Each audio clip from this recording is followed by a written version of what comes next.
everyone. So in this video I'm going to be going over electrolytes, aqueous solutions, precipitates, and I also want to add in here net ionic equations. So we're going to be talking about all of those things. This is kind of what Professor Sherlock refers to as speaking the language, and this is really important for these next few units because you're going to have to know, like, in a problem it's going to say an aqueous solution formed a precipitate, and you're going to have to know what that means in order to do, you know, a calculation or something like that, right? So this is all about speaking the language here. Let me add in net ionic. I'm just going to write equations. So I'm just going to briefly go over this right now. So electrolytes are something that turn positive or negative, or are ions when dissolved in water. I'll just write when dissolved. It doesn't have to be in water, but just when it's dissolved, turns into an ion. So an aqueous solution is the solution of those ions in water. So we can write this as dissolve, we'll say solution of ions. I'm going to be going through these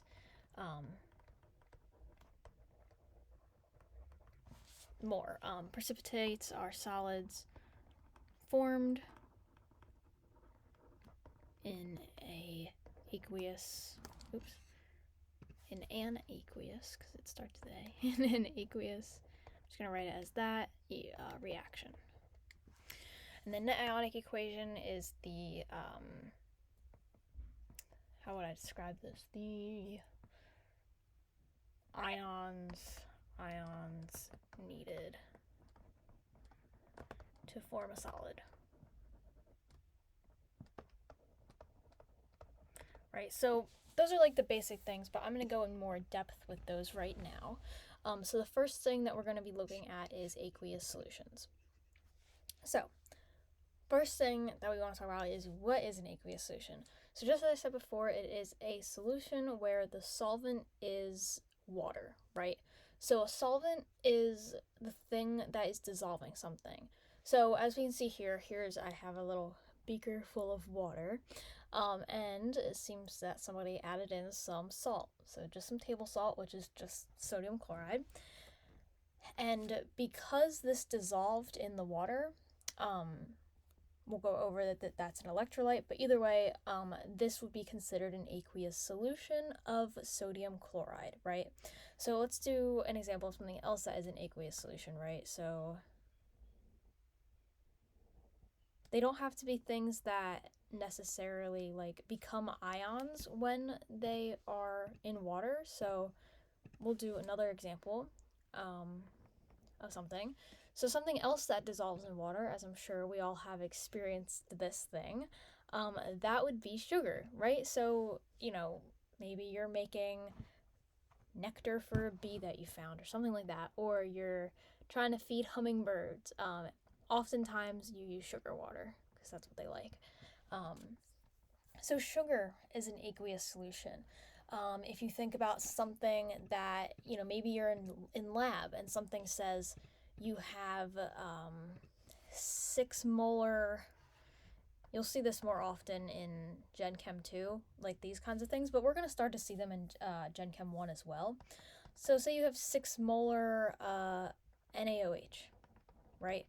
That's an aqueous solution. 6 molar, as we're going to talk about in the next video, is basically just saying here's how much salt or how much solute is dissolved in water, right?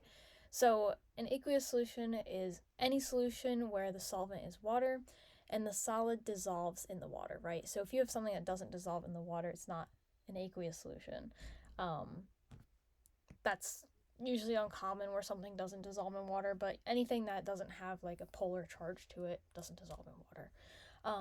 But what you really just need to know here is that an aqueous solution is a solution where the solvent is water and the solute has to be dissolved in the water. Again, we can talk about here, we have sodium chloride and sugar.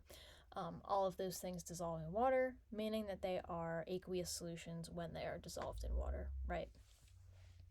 Okay. So that is that. Now the next thing I want to talk about is, where is it? Electrolytes, right? So this goes right along with the thing that we just talked about. So what are electrolytes? Electrolytes conduct electricity, and they're positive or negatively charged when they are dissolved. So we can look at three things that are most often, actually all of the time, going to be electrolytes. Some of these are weak electrolytes, some of them are strong. Ionic compounds are strong. And then I think it's, if you have like a weak acid or something, it's a weak electrolyte, something along those lines. But what you just really have to know is that these things do become negative or positively charged when they're dissolved. And they also conduct electricity. So that's just having to do with the fact that they have ions that are flowing through and things like that. So if you actually put like wires in like a salt water or something that is dissolved in water, you can make electricity. I think they actually did that. This is so random. I think they did that in Breaking Bad in order to jump the truck. I remember watching it as like the truck broke down. I was like, make a galvalent cell, make a galvalent cell, which we may talk about in this class. I'm not exactly sure, but it's basically when you have electrolytes and you're conducting electricity with those. So either way, they conduct electricity. So down here are some examples of them. So an ionic compound that we commonly see is sodium chloride. So that dissolves in water and they become positively or negatively charged when they're dissolved. Next thing is hydrochloric acid. So that's H and Cl. You don't have to necessarily know that, I don't believe, but it's always a good thing to know. So hydrochloric acid, that when it's in water, it is negatively and positively charged. And then over here we have potassium hydroxide. That's a base, and that is positively and negatively charged when it is dissolved in water. So the next question is, what is something that isn't an electrolyte? Any covalent molecule is an electrolyte, right? So I'm gonna actually look here. We'll look at the periodic table. Oh my god, I did not spell that right, but it'll give me the periodic table, so that's all that matters. Okay, so the periodic table. So ionic compounds are always nonmetals and metals together, right? So you have calcium chloride. That's an ionic compound. That's always going to be an electrolyte. But something that is a nonmetal and a nonmetal, sometimes those are referred to as covalent, and oftentimes they're not polar enough to make a charge, right? So if we look at something like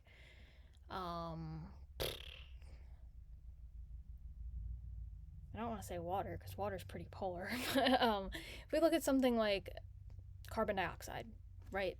Carbon dioxide as a liquid, we'll say that that's something that commonly happens.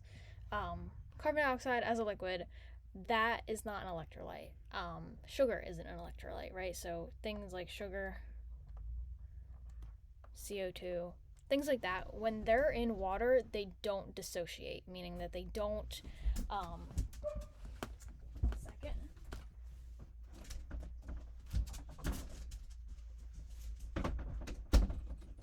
Sorry, had to get my dog out of my room.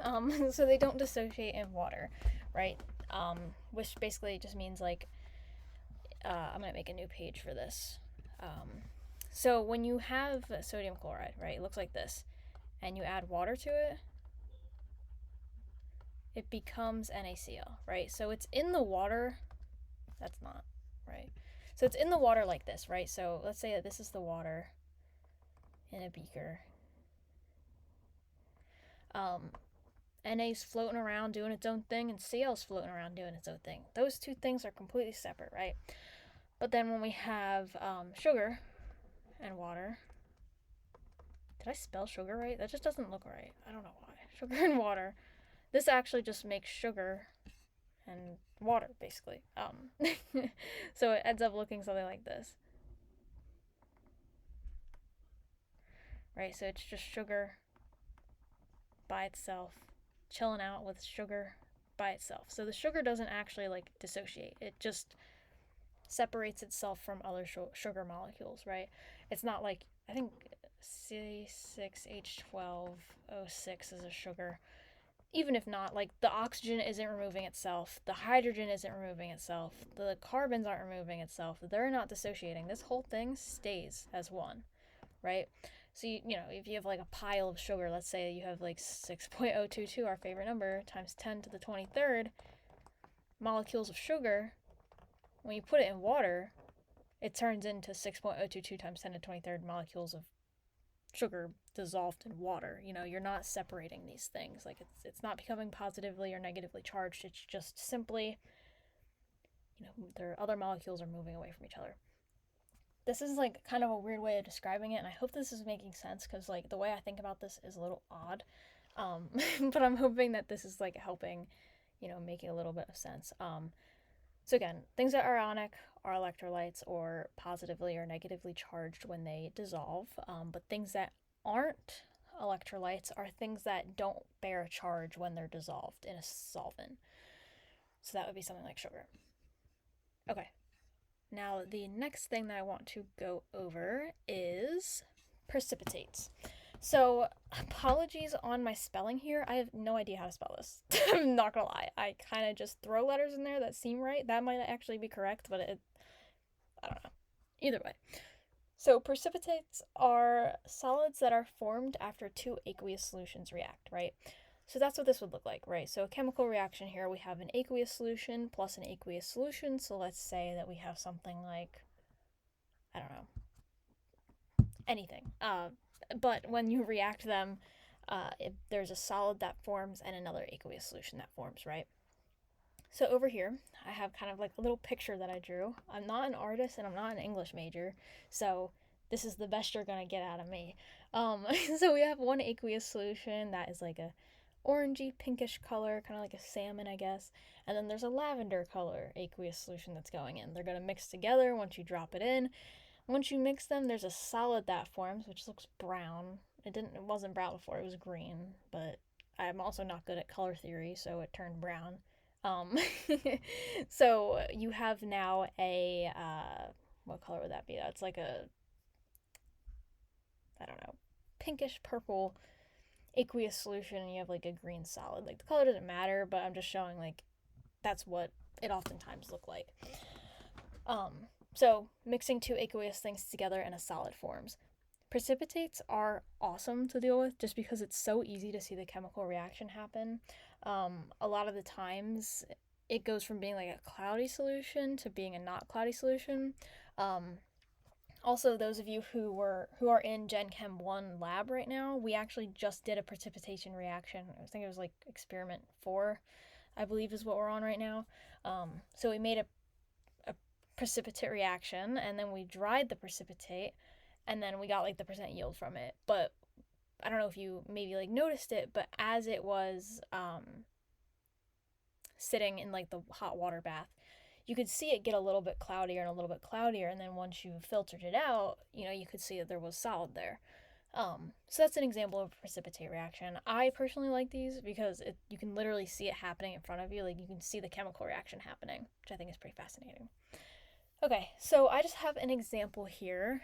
So the example, I'm not gonna like name all these things, but it's an aqueous solution plus an aqueous solution, and it's yielding an aqueous solution, and then this is our precipitate. We know it's the precipitate because it's telling us it's solid, right? So I'm gonna also write out different ways that they kind of say what a precipitate is. So sometimes you'll see it as a solid, sometimes you'll see it as PPT, which means like precipitate, and then sometimes you'll see it as a down arrow, right? All of these means that a solid has formed. So if you see that in the product side, you know that a precipitate reaction happened, and if the reaction side is also aqueous as well, right? So that's what a precipitate is. It's basically a solid that forms after two aqueous solutions. Okay, so now I believe this is the last thing. It is the last thing that I would like to go over, and that is the net ionic equations. So there's a little bit of a practice here as well. So if you guys want to, once I'm done reading this out, pause the video and try this out yourself, go for it. So net ionic equations are often used in precipitate reactions in order to show which ions form the solid. So I'm going to do an example of that right now. Again, you can pause it if you're feeling confident in this and you already know what's going on, but I'm going to be going through this, right? So write the net ionic equation for the following reaction. If we have silver, I think that's nitrate, plus sodium chloride yields silver chloride and sodium nitrite. So that's what happens in the reaction. So all I'm going to do here is I'm going to write out everything that's going on, right? All of the ions that are happening. So we have Ag plus 1. Again, you can get that from the periodic table. This stuff will be provided to you. You don't have to memorize all these things. Plus NO3 plus 1 plus Na plus 1. Oh wait, NO3 is minus 1. That's my fault. Yeah, just, I guess, be careful when you're doing that, because I was moving a little bit too quick for my own good. Okay, so sodium's plus 1 and Cl is minus 1, and that is going to yield AgCl. That's not ionic because it isn't an aqueous solution, so that just stays as a solid, plus Na plus 1 plus NO3 minus 1.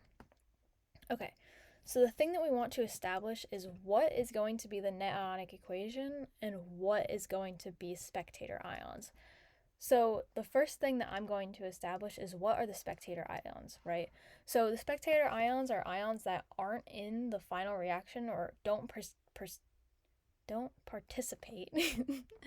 participate in forming the solid, right? So we can see here that sodium is not in that solid, so we're gonna say screw sodium, you're out of here, dude. You literally stink. You just weren't even a part of this whole thing that happened, so screw you, you're done, right? So now let's look at nitrate. Again, not a part of the solid, so again we're gonna say you're done, we don't like you here, and you're leaving. You're just a spectator ion. You do no good for us. Well, it actually, I guess it helped the reaction happen because it was a part of another thing. But in this reaction, you literally don't matter. We could have done it all without you. We don't need you. So, now the next thing to look at is what would be the net ionic equation. So what formed the solid? As you can see here, we have sodium and chloride. Or not sodium, we have silver and chloride. My fault. Silver and chloride. Silver chloride is the solid. So we're going to look here. Okay, there's silver. Cool. And there's chloride. So that means that the net ionic equation is just going to be Ag plus 1 plus Cl minus 1 yields AgCls. And that would be your net ionic equation. Okay.